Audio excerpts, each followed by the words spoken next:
Okay, it's been a number of years since I've had this beast running.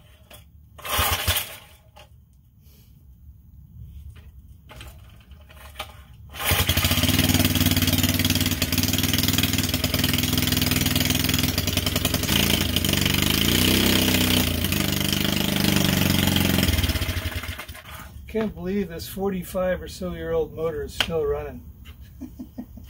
So I'm showing you this rig because for a while I've been trying to create a bike that can tow my camper using gasoline instead of electric.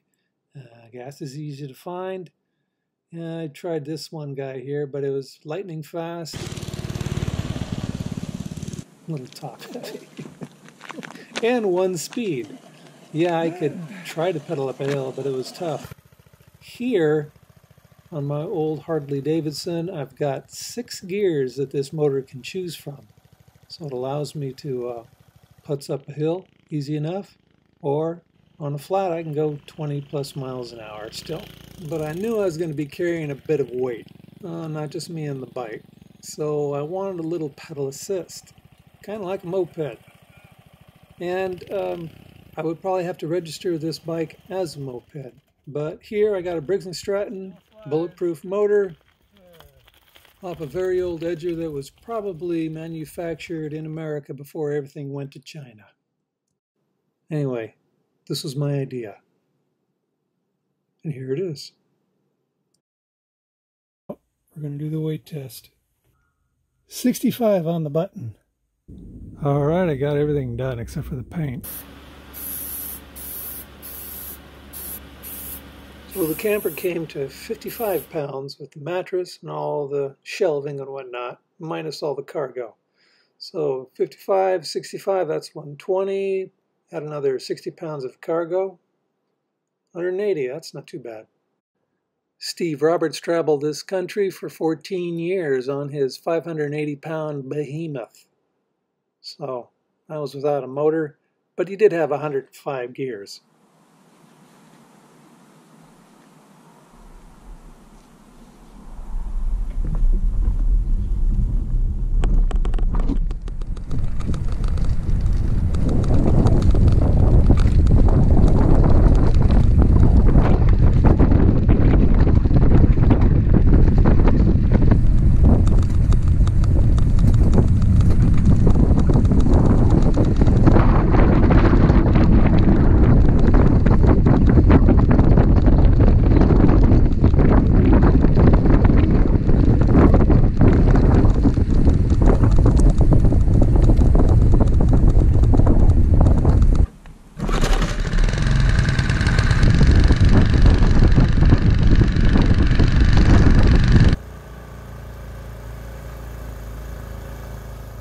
So some of you may wonder why I'm not using a bigger motor. I'm just using a 2 horsepower Briggs. Well, that comes out to about 49 cc, and that puts you into the moped category in most states.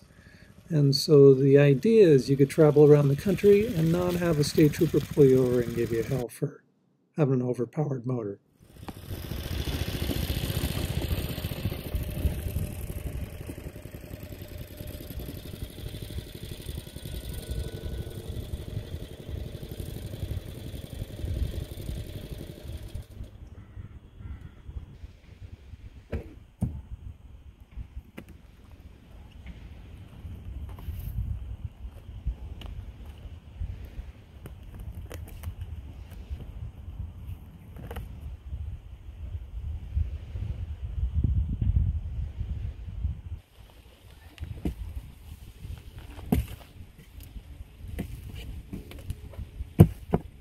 Well, here it is, the Nomad camper chopped down about 18 inches.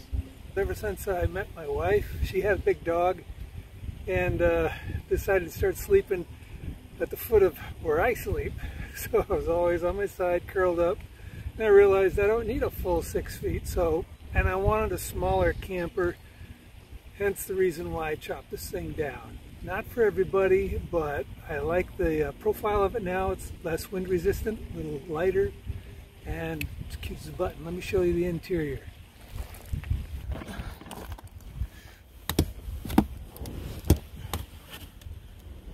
So as mentioned, I cut this thing down about 18 or 20 inches, I'm not sure.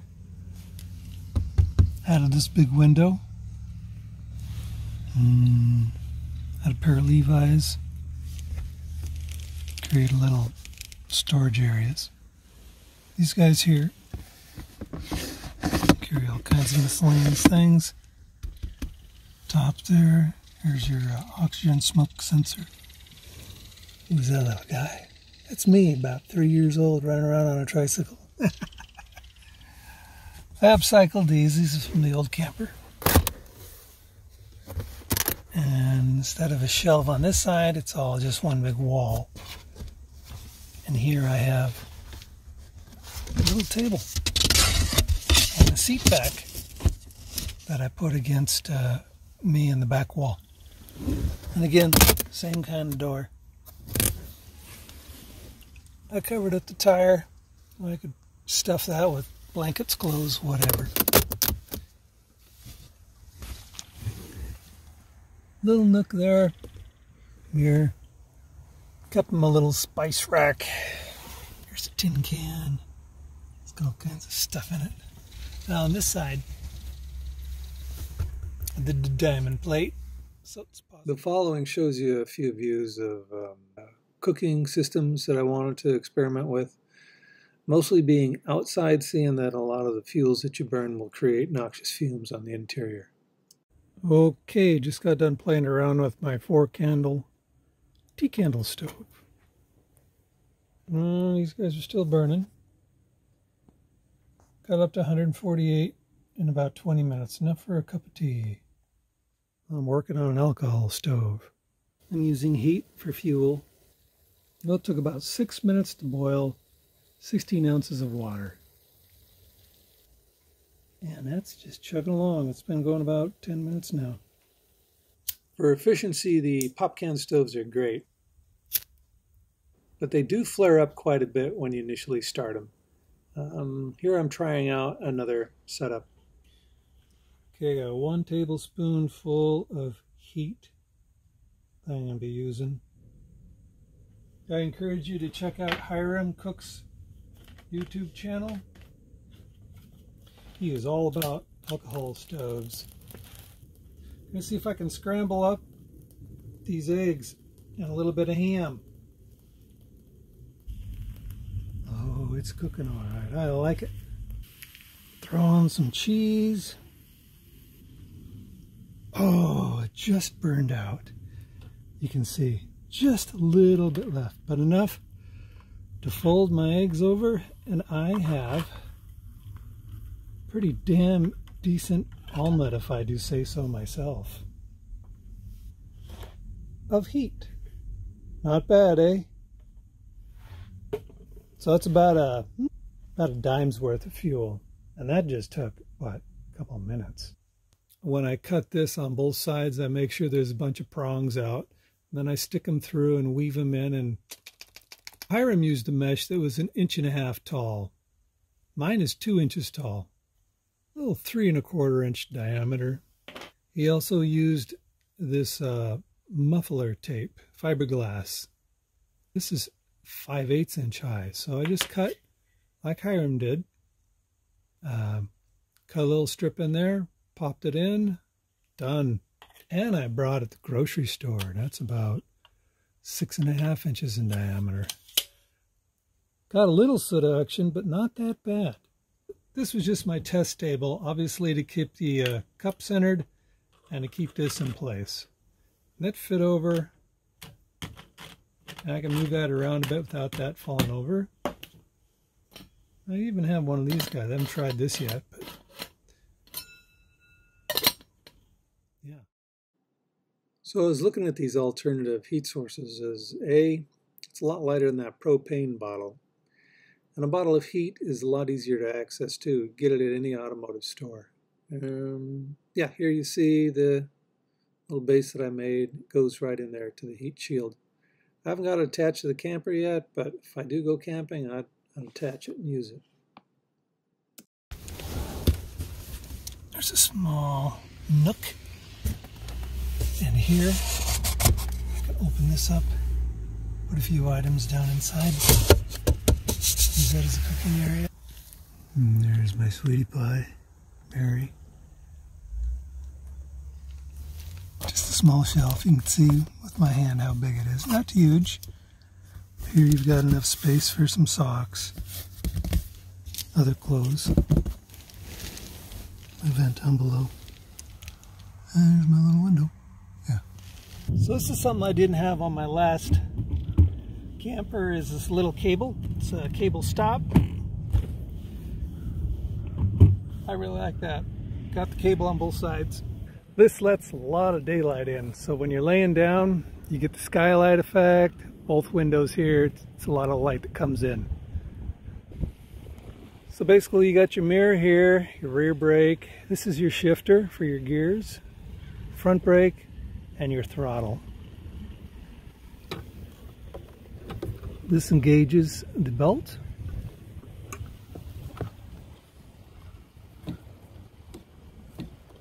And the nice thing is the brakes are good enough to where if you have to jam on the brakes, you don't have to flip down the lever. It's going to stop. So basically I've got three vehicles that comprises this vehicle. I just kind of chopped them up, repurposed some of it, and here we go, and I like it. So this part here came off of my Harley Davidson, including the motor. This part here came off of my last recumbent that I built, and the rear wheel.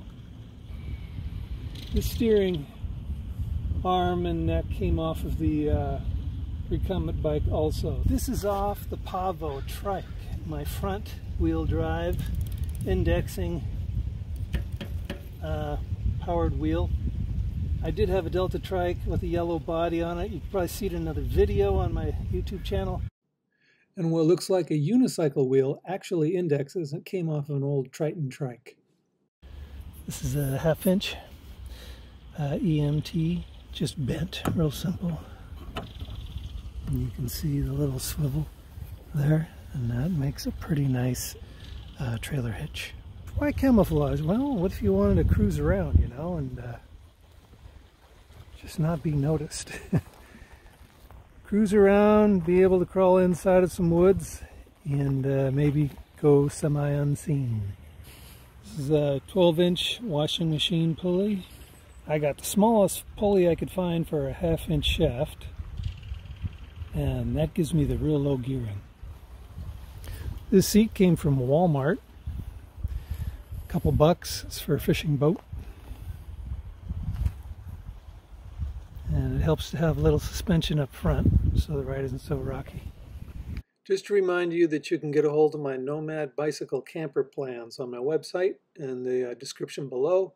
You can shorten it if you want, tailor it any way you want. Add solar panels. I just basically give you a rough idea of how to make a shell with wheels. And as far as this bike goes, well, no plans there too. Just kind of look and glean. Thanks for watching, everybody. Have a good day. Bye-bye.